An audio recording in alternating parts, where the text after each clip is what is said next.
La France, c'est l'histoire de ses pierres, des cathédrales gothiques élancées, des cités médiévales figées dans le temps. Mais la vérité est plus complexe. Beaucoup de ces monuments que nous admirons comme étant des reliques du Moyen-Âge sont en réalité une vision, celle d'un homme du 19e siècle. Cet homme, c'est Eugène Viollet-le-Duc, architecte, théoricien, dessinateur obsessionnel. Il n'a pas seulement restauré, il a réinventé l'architecture médiévale pour les générations futures, pour nous.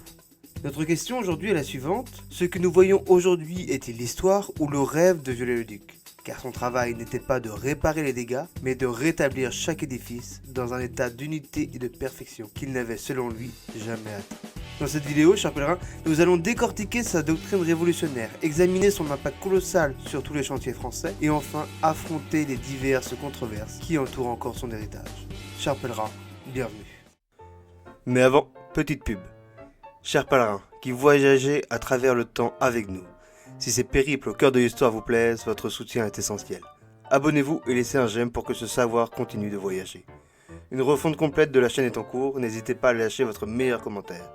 Merci et reprenons la vidéo. Au début du 19e siècle, les trésors architecturaux de la France sont en crise. Les guerres de religion et surtout la Révolution française ont laissé derrière elles des ruines. Les églises sont démolies, les statues brisées, les châteaux sont abandonnés. Simultanément, la période romantique redécouvre le Moyen-Âge. Des écrivains comme Victor Hugo poussent un cri d'alarme. Il faut sauver ce patrimoine avant qu'il ne disparaisse. C'est dans ce contexte que naît en 1830 la Commission des monuments historiques par le roi Philippe Ier, sous l'impulsion de l'écrivain et historien François Guizot, alors ministre de l'Intérieur. Viollet-le-Duc n'est lui pas un architecte académique. Il refuse les beaux-arts et apprend sur le terrain. Il voyage, il dessine, son approche est quasi scientifique. Il démonte le bâtiment pièce par pièce sur le papier pour en comprendre la logique constructive médiévale. Son oncle Monsieur Delécluze étant ami avec Stendhal, il est intégré dans les cercles intellectuels et politiques. C'est ainsi que rapidement il devint le protégé de Prosper Mérimée. Sa renommée fut telle qu'il fut architecte très apprécié de Napoléon III. Il énonce sa théorie dans son fameux dictionnaire raisonné de l'architecture française. Sa définition de la restauration est le cœur de son impact. Voici les citations. Restaurer un édifice, ce n'est pas l'entretenir, le réparer ou le refaire. C'est le rétablir dans un état complet qui peut n'avoir jamais existé à un moment donné. Fin de citation. Viollet-le-Duc ne cherche pas l'authenticité historique, mais l'authenticité structurelle. Si une partie est jugée mal construite ou d'un style postérieur, il la supprime. Il invente même des parties s'il juge que l'édifice n'était pas logiquement terminé. Il crée le Moyen-Âge idéal, son Moyen-Âge.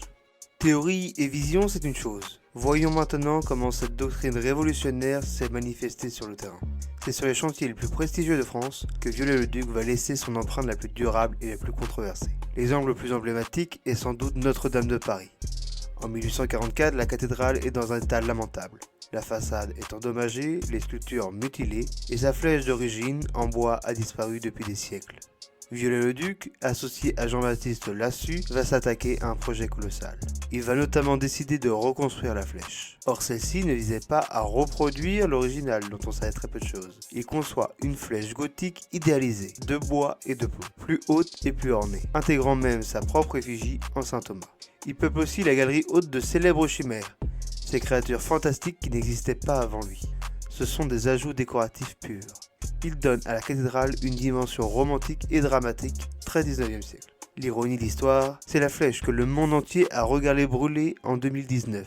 N'était pas celle du XIIIe siècle, mais bien l'œuvre iconique de Viollet-le-Duc. Il a créé un élément si puissant qu'il est devenu indissociable de l'identité de la cathédrale. Autre chantier monumental, la cité de Carcassonne. Au milieu du 19e, la cité est déclassée, abandonnée, et ses remparts sont en ruine, transformés en carrière de pierre. Viollet-le-Duc entreprend une restauration d'une ampleur sans précédent. Mais c'est ici que sa vision rationaliste le mène à l'une de ses plus grandes entorses historiques. Les toitures, il les choisit en ardoise et avec des toits coniques, typiquement du nord de la France, alors que la tradition locale, méridionale, était la tuile canal. Il a littéralement recréé une cité médiévale idéale, mais avec une authenticité géographique douteuse.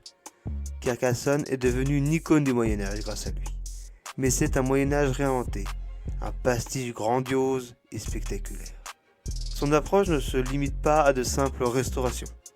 Au château de Pierrefonds par exemple, il peut reconstruire un château fort entièrement, pour Napoléon III. Il imagine l'intérieur tel qu'il aurait dû être avec des cheminées colossales, des décors polychromés et un mobilier de son propre design. C'est une œuvre d'art totale, une vision romantique du château médiéval qui n'a peut-être jamais existé. Mais il fut aussi un sauveur incontestable. À la basilique de Vézelay, par exemple, son travail colossal a empêché l'effondrement de l'édifice, sauvant l'une des merveilles de l'art roman. Ici, sa science de la construction a primé et a permis de stabiliser et de consolider l'existant. Qu'il s'agisse d'ajouter, de reconstruire ou de sauver, Viollet-le-Duc ne se contentait pas d'appliquer des recettes. Il était un penseur, un théoricien qui mettait sa vaste érudition au service d'une vision singulière, celle d'un Moyen-Âge reconstruit plus parfait que l'original. Juger Viollet-le-Duc, c'est se placer face à un dilemme. Est-il le sauveur du patrimoine français ou l'inventeur d'un faux historique ? À la fin de sa vie, et surtout après sa mort, la critique commence à s'organiser. Sans ses interventions souvent audacieuses et structurelles, des monuments comme Vézelay ou la cathédrale d'Amiens auraient probablement disparu ou subi des dommages irréparables. Il a non seulement restauré des pierres, mais aussi le savoir-faire de la construction médiévale. Son œuvre théorique, notamment son célèbre dictionnaire, est une mine d'or. C'est le premier à avoir analysé de manière quasi scientifique les techniques constructives des bâtisseurs du Moyen-Âge, jetant les bases de l'histoire de l'architecture moderne. Ce dictionnaire sert encore aujourd'hui, comme à Guédelon ou dans le jeu vidéo Kingdom Come Deliverance. Plus étonnant encore est son influence sur l'architecture du XXe siècle. Sa réflexion sur l'honnêteté structurelle, l'idée que la forme doit découler de la fonction et des matériaux, ce qu'il admire dans le gothique, vont inspirer directement les architectes du rationalisme et du mouvement moderne, de l'Art Nouveau jusqu'à Le Corbusier. Mais l'opposition est forte. Même de son vivant, le critique anglais John Ruskin est le plus célèbre de ses détracteurs. Pour Ruskin, la restauration est la destruction la plus complète d'un édifice puisse subir. Il juge préférable de laisser l'édifice se désagréger dignement plutôt que de lui apporter un mensonge historique. Le reproche principal, Viollet-le-Duc a créé un Moyen-Âge idéalisé, un fantasme parfait qui n'a jamais existé. En cherchant l'unité de style, il a effacé les traces des siècles historiques superposés sur l'édifice. Il a privilégié la vision dogmatique au détriment de l'authenticité, des matériaux et des traditions locales, comme on le voit clairement à Carcassonne. L'héritage de Viollet-le-Duc a profondément modifié la pratique. Aujourd'hui, la doctrine internationale, notamment avec la charte de Venise, prône la conservation plutôt que la restauration au sens de Viollet-le-Duc. On cherche désormais à stabiliser l'état existant, à rendre les ajouts réversibles et clairement identifiables. La trace du temps est considérée comme une valeur, et non comme une imperfection à corriger. En définitive, Viollet-le-Duc est l'homme de son siècle, un siècle de science, de romantisme et de foi dans le progrès. Il a sauvé des monuments de la ruine en échange de leurs histoires parfaites. Il nous oblige aujourd'hui encore à nous demander qu'est-ce que l'authenticité d'un édifice historique. Notre voyage à travers l'œuvre d'Eugène Viollet-le-Duc se termine sur une certitude. L'homme fut une figure contradictoire, un rationaliste passionné, un archéologue qui n'hésitait pas à inventer.